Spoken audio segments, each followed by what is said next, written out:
Very big news day today. We're following 4 breaking news stories. Nunes has stepped aside from the Russia probe. Republicans have gone nuclear to get Supreme Court nominee Neil Gorsuch confirmed.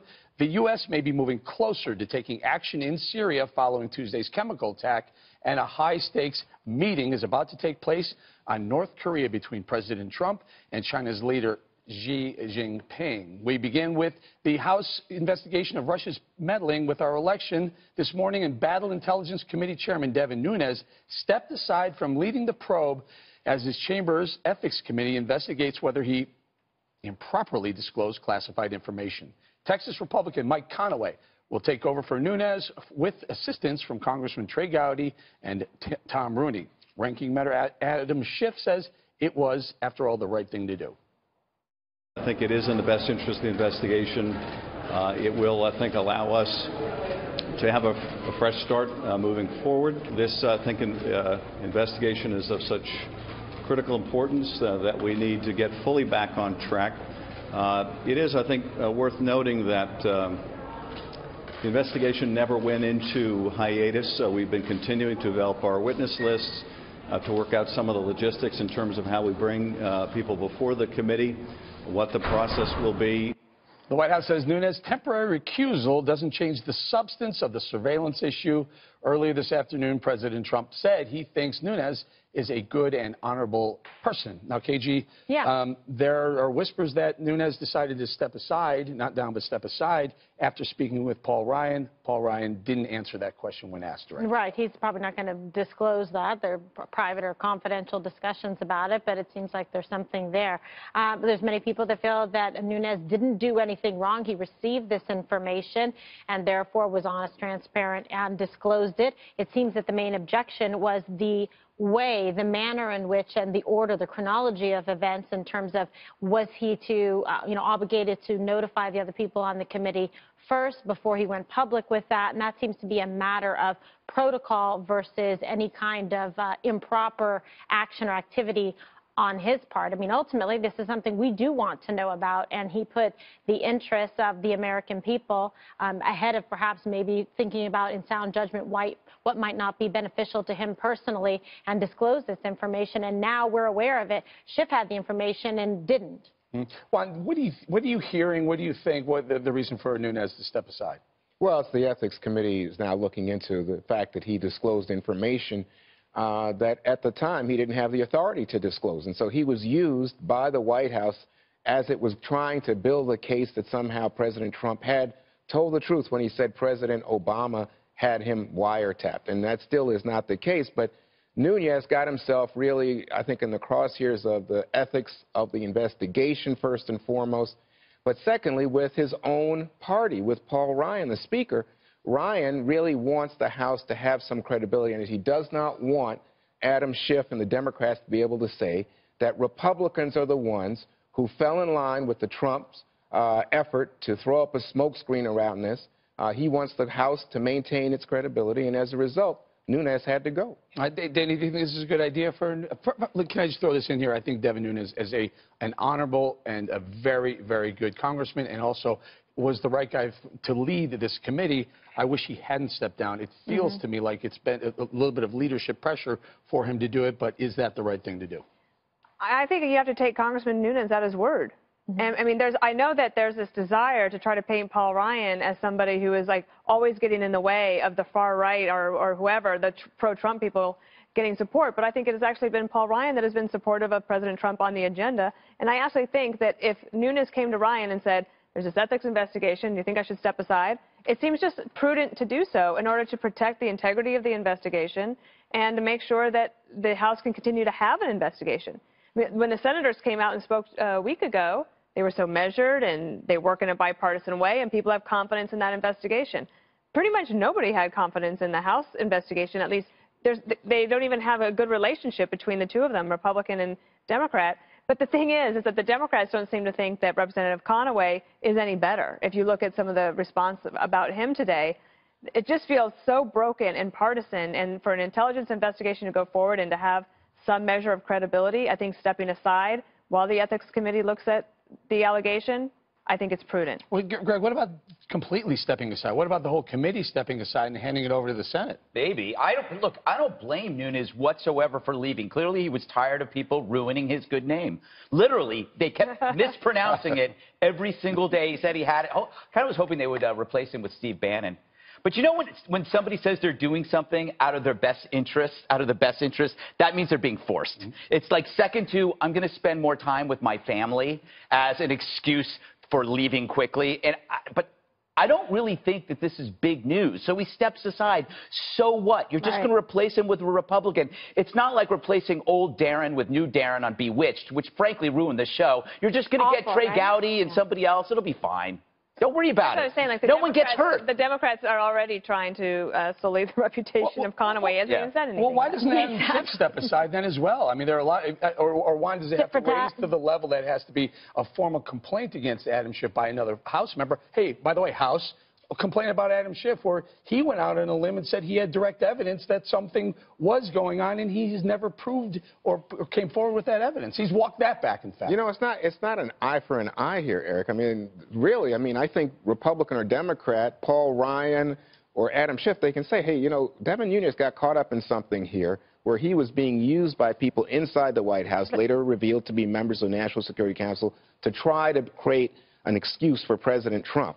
And, I mean, it's just not, I mean, so, you know, clearly you have Schiff and the Democrats on the committee who say not only did he disclose information he didn't have the authority to disclose, but secondly, he didn't go through the congressional process. He didn't come back, share it with the committee, and then say, the committee has seen this evidence, and here's what I think of it, which still would have been inappropriate. But he still maintains that he did everything properly. Right, and here's about, so people are going to object because maybe he put the cart before the horse, et cetera. But what he did do was he told the truth, and he revealed the information, and he was, it was two NSC staffers, not specific White House personnel, that helped him pull up those documents in the SCIF room. They're White House staff. Well, okay, they're NSC. National and so, yes, of the White House. Right. It's not others, White House personnel or people outside of it. It's people who are able to see that information, is my point. Let's move on to the part that the Democrats don't want to talk about. Susan Rice and her role in unmasking of the identities of the Trump team members from intelligence reports.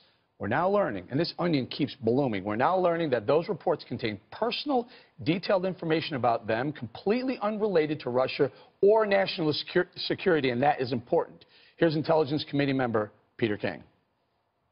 This was information about their everyday lives, who they were talking with, who they were meeting, where they were going to eat. Really nothing of any substance or value unless you're just trying to lay out a dossier on somebody, sort of like in a divorce case where lawyers are hired or investigators are hired to just find out what a person is doing from morning till night, and then you try to piece it together later on. Okay, Dan, aside from leaking, which we get to later on when the information comes forward, but the unmasking, again, has to have some sort of national security threat in order to demand the groups, NSA, CIA, or FBI to unmask. And it looks like this had nothing to do with national security. Well, how do you know that? I just heard I mean, based on what we know. The report that came out. But none of us have seen it. None of us know. None of us were there. And that's why there's an investigation. It's uncomfortable to comment on an intelligence investigation when we have no intelligence to comment on. I mean, this came from, I'm not positive, I think Adam Houser is the one who reported this last night and this morning. I agree that there could be something there, but I don't, but you're asking me. Personal in nature, not national security threat in nature. I'm not able to comment on it because I haven't seen it, and it's not appropriate to do so. If she did something wrong, it will come out. There's an investigation. She said that I think that she said she would be willing to go up and talk to them, so that will take place. Okay, I'm sorry, that may be Catherine Herridge who may have reported that. Anyone want to comment? I think both sides have to agree that their scandal matters. You know, Don Lemon on CNN says, we're not going to report on this, and then, we go like, this is more important than collusion. For the Democrats, it's the Russian collusion. For the Republicans, it's the leaks. They both matter. And what do you do when you have two kids in the back seat and one kid wants pizza and the other kid wants a cheeseburger? You go to the Cheesecake Factory so you can have cheesecake or cheeseburgers and you can have pizza. The Cheesecake Factory here is an investigation where you look at everything. Just say, we're going to look at all and we're going to find out the answers, because this is going to go on for 4 years. The left is going to be talking about collusion and the right's going to be talking about leaks, and it's going to keep going, these two tracks, for 4 years. Are you going to be able to stomach that? Yeah, I think it was an abundance of caution. He tried to do that, and probably, yes, there was party pressure and interest to say, listen, let's be above any kind of reproach. It makes sense. We're trying to get health care reorganized. We're trying to get taxes redone and regulations taken care of. There's a lot on the plate. There's North Korea to deal with in a substantive way. There's Syria to deal with. There's a visit from China today that's significant internationally. So therefore, he kind of did what Sessions did, which was said, I'm going to remove myself from this as a lightning rod. Now, I mean, White House insiders will know what the real deal is. Let me pose a question to my good friend Juan, who I have yet to hear a really good answer from a liberal from the left. Why would an Obama appointee, Susan Rice, demand from the NSA, FBI, and CIA the unmasking of Trump team of names? And now we know even further, not just names, but all they had, the information that they had that they demanded, she was demanding dozens of times, had to do with personal information, nothing to do with Russians, and not of national security risk in nature.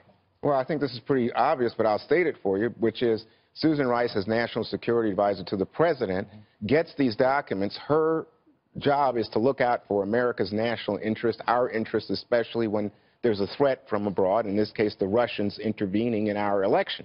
She looks at this and she requests, she can't demand, she can request of the intelligence agencies who are these people either they're talking about or who are on the intercepts themselves talking. I don't know which one is the case.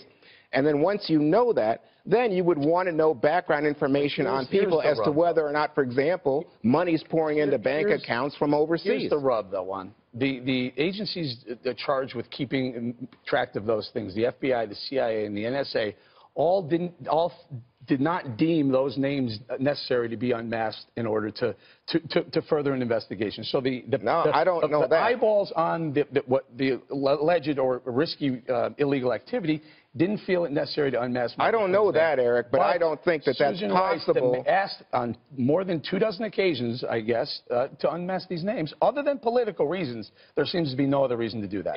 This is what's striking to me. Because I have such respect for the question, but there is not one person in the intelligence community in this country who would tell you, if they were seated here, that this is anything out of the ordinary for the National Security Advisor reading these intercepts to say, well, who are they talking about, or who is involved that's an American that potentially is collaborating with one of our enemies? They didn't feel the need to do that. But they didn't make a finding that there was. Okay, here's the deal. Her job is. I'm sorry. Go ahead. I just want to explain to you because I hear what you're saying, but you're saying, listen, we can't assume that she had some kind of untoward intent there. I don't see any of it so the far. issue is whether or not, and especially it's completely different when you're dealing with foreign nationals versus AMCETs, American citizens. So there has to be some kind of substantive reason or belief that there is some kind of collusion or collaboration. So absent of that, you're not supposed to unmask. So the question is, why did these national security agencies, FBI, et cetera, say, we don't find a reason to do it, and they listened and know the content, but she did. That's what I want to know. That. It took 24 requests to unmask Flynn's name. No, dozens of requests with different questions, not necessarily the unmasking this person. The thing is, she didn't have any untoward intent when she blamed terror on a video. Maybe the intent doesn't matter. Maybe it's just pure stupidity and incompetence or political partisanship. You think you're making her into your whipping boy? I mean, this goes back to Benghazi. No, I would never do that. No, I'm pointing out that she was somebody who blamed a terror incident, a terror attack in Benghazi on a video. I don't trust her judgment. And what came of that? And that was a partisan. And that was a partisan. Look to her buddy. Purely partisan. Look to her buddy and her deputy, Ben Rhodes.